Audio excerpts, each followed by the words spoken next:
E adesso vi faccio ascoltare Ero un consumatore di Fausto Ammodei.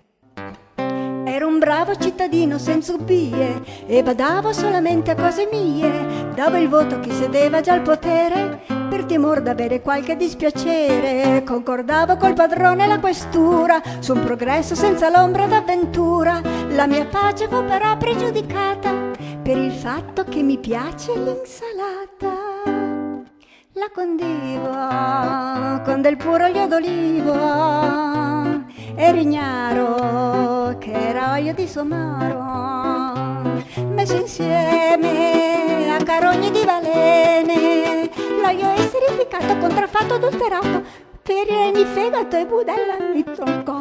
Per escludere del tutto dai miei pasti il pericolo di condimenti guasti, fui costretto a eliminare dalla cucina burro, lardo, grasso, strutto e margarina, ed a forza di pensare infine volli far la prova di mangiare solo polli lessi fatti in pentola alla buona con dell'acqua, sale, pepe e qualche aroma.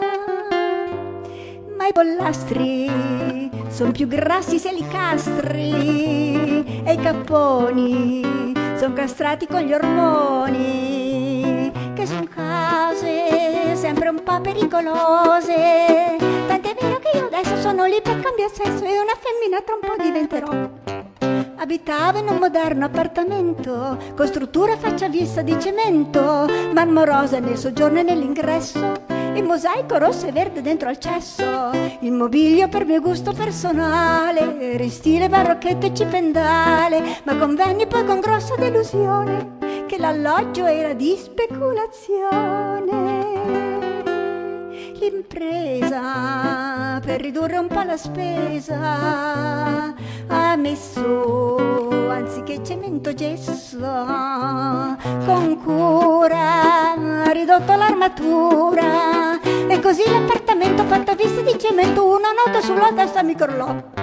E così, per questa storia sfortunata, mi trovai con la salute rovinata e mia moglie mi privò del proprio affetto e restai senza famiglia e senza tetto, immerso in una gran disperazione. Cercai conforto nella religione, sperando di trovar consolazione in atti di profonda devozione.